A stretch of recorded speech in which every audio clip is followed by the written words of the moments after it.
দিনটো আৰম্ভণিতে বহুতেই বেয়া খবৰ আমাৰ কাৰণে। কালি অসমত প্ৰথমজন কৰোণা ব্যক্তি আক্ৰান্ত হৈছে বুলি গম পোৱা হ'ল। তেওঁ দিল্লীৰ নিজামুদ্দিন মাৰ্কাজত অংশগ্ৰহণ কৰি আহিছোঁ আৰু তেওঁৰ লগত অসমৰ প্ৰায় 216জন ব্যক্তি গৈছিল। গতিকে আমি আশা নকৰোঁ যাতে এনেকুৱা পুনৰ অসমত পুনৰাবৃত্তি হওক। গতিকে আপোনালোকে চৰকাৰক সহযোগ কৰক, ঘৰত থাকক, ভালে থাকক। আমিতো পইচা দি সহায় কৰিব নোৱাৰিলেও অন্ততঃ ঘৰত থাকি চৰকাৰক আমি সহায় কৰিব পাৰোঁ। বাৰু যি কি নহওক, আজি আমি আলোচনাৰ মূল বিষয়টো লৈ আহিছোঁ। আজি হৈছে 1 এপ্ৰিল আৰু সকলোৱে 1 এপ্ৰিলত এপ্ৰিল ফুল অৰ্থাৎ মূৰ্খৰ দিন বুলি পালন কৰি আহিছোঁ। আপোনালোকে জানেনে বাৰু এই দিনটো কিয় এনেকৈ পালন কৰা হয়, ইয়াৰ প্ৰকৃত ৰহস্য কি, কেতিয়াৰ পৰা পালন কৰা হয়? ব'লক আজি এই ভিডিঅ'টো আৰম্ভ কৰোঁ।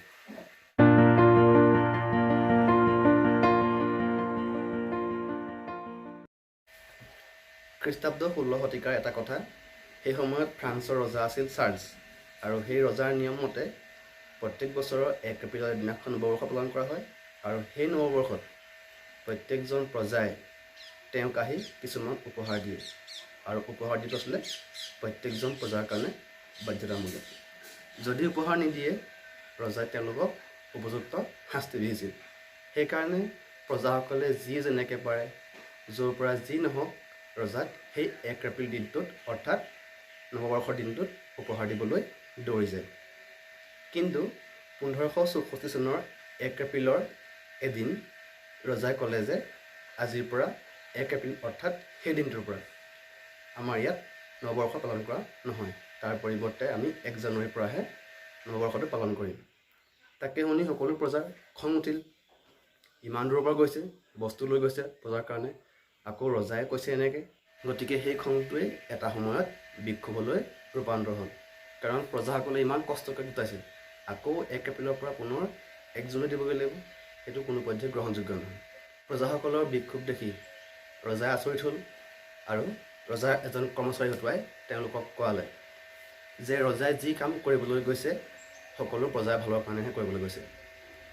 তেতিয়া সেই কৰ্মচাৰীজনৰ সেই কথা শুনি সকলো প্ৰজাই অলপ সময় শান্ত হ'ল আৰু সেই কৰ্মচাৰীজনৰ কথা ভালদৰে মন দি শুনিলে।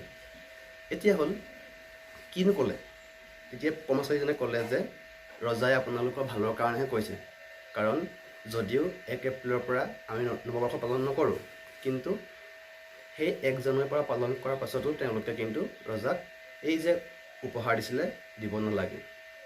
গতিকে সকলো শান্ত হ'ল আৰু ভাবিলে ৰজাই দেখোন আমাৰ ভালৰ কাৰণে কৈছে, গতিকে তেওঁলোকে নিজে চিন্তা কৰি আছে। গতিকে সেই চিন্তাটো তেওঁলোকৰ এটা মূৰ্খামিৰ নিচিনাই হ'ল, আৰু সকলোৱে বুজি পালে যে ৰজাই আচলতে তেওঁলোকক প্ৰকৃততে মূৰ্খহে বনালে, আৰু তেওঁলোকে নিজেই মূৰ্খ বুলি ভাবি ল'লে। গতিকে সেই 1564 চনৰ 1 এপ্ৰিলৰ পৰাই তেতিয়াৰ পৰাই আজি এই দিনটোত মূৰ্খৰ দিন হিচাপে পালন কৰি আহিছে। গতিকে কথাখিনি এইখিনি। আপোনালোকে জানিছিলেনে বাৰু এইখিনি? যদি জানিছিলে কমেণ্টত জনাবচোন, আৰু ভিডিঅ'টো চাই কেনেকুৱা পালে প্লিজ ক'বলৈ নাপাহৰিব। যদি ভাল পালে লাইক, ছাবস্ক্ৰাইব আৰু শ্বেয়াৰ কৰিব। ধন্যবাদ।